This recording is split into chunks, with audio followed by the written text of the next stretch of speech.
Thank you, Mr. President. Last week, I joined several of my colleagues to highlight the unrealistic and unreasonable and impractical ideas of the Green New Deal.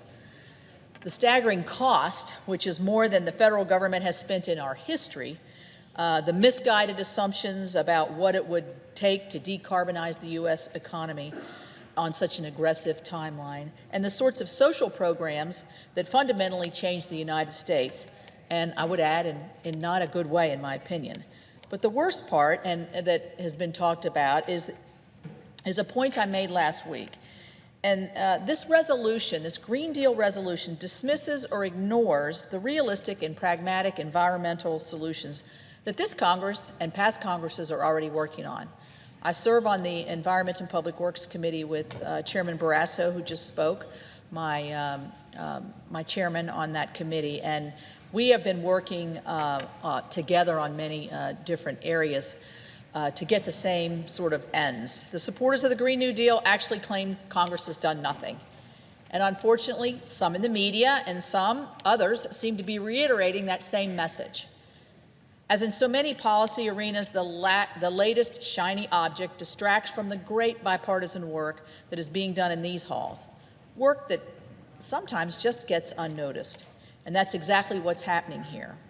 Well, today I would like to highlight some of the practical, realistic, bipartisan efforts that will put us on the right path without killing jobs or overburdening Americans with government spending and higher costs. Just yesterday, President Trump signed into law the bipartisan lands package we passed in the Senate last night, last month we passed it, and it was an overwhelming vote. As part of that legislation, we permanently reauthorized the Land and Water Conservation Fund, which is a critical resource for protecting and preserving some of our country's most beautiful public lands, including those in my state of West Virginia. Another example of the legislative solutions that we've advanced is the Future Act, which I led with my Democrat colleagues, former Senator Heidi Heitkamp from North Dakota and Senator Whitehouse from Rhode Island, along with Chairman Barrasso. That legislation had a bipartisan group of 25 co-sponsors and the support of an incredibly diverse and broad coalition of supporters: environmental groups, oil and gas companies, governors from around the country, and labor unions. What cause could bring these diverse stakeholders together? Carbon capture, utilization, and storage, CCUS. The Future Act reauthorized and improved the Section 45Q tax credit for CCUS, and it requires the certainty that the carbon stays captured for good and is used in real products for market potential. It's not about research and development. There are other federal programs that are reserved for that important endeavor. It's about establishing real incentives for the commercial deployment of CCUS technologies and establishing a national market for carbon. Only a market-based solution, like the Future Act, can lead to broad adoption of CCUS. And CCUS is something that the International Panel on Climate Change at the UN and several other climate and scientific organizations say must be a part of the international solution to this global challenge. The Future Act also includes support for direct air capture projects, and that means not just from a power source or some other manufacturing source. It's actually capturing as in the air, in the free air in the environment, which can literally pull CO2 out of the atmosphere for storage or use in marketable products. That can work to make new industries carbon negative and carbon neutral.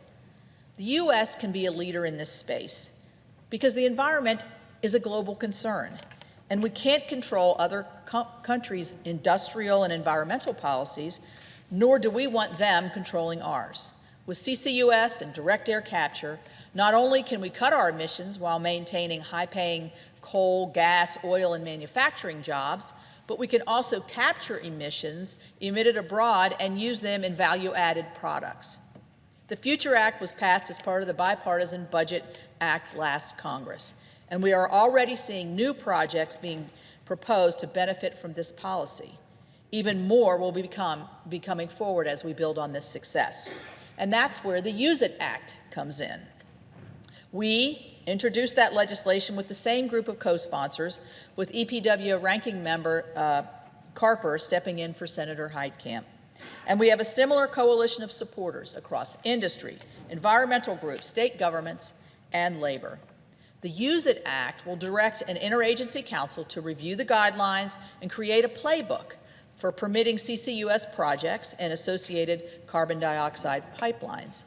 This certainty from federal agencies is essential so that those seeking to utilize the 45Q tax credit that I talked about previously in the Future Act can do so before it expires. I look forward to advancing this legislation in Congress. We've already had a hearing on it, a very great bipartisan hearing on this, and I look forward to furthering our achievements in the CCUS space.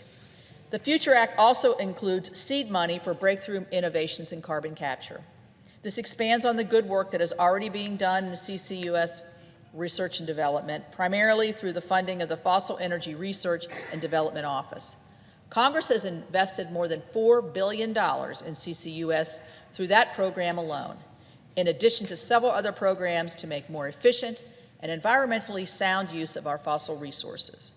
Some of these breakthroughs are being developed at the National Energy Technology Lab in Morgantown, West Virginia, in conjunction with outside partners like West Virginia University. I will continue to advocate for these robust funding for these sorts of innovative energy programs, and I will support improving energy efficiency and ensuring that the United States remains a leader in carbon-free nuclear energy. During the hard-nosed legislating and coalition building to achieve these goals, it's tough enough without all the noise around a Green New Deal. But despite this distraction, I'm confident we can continue to notch wins in this arena. We have to, because there's simply too much riding on it for our economy and for our environment. I yield back.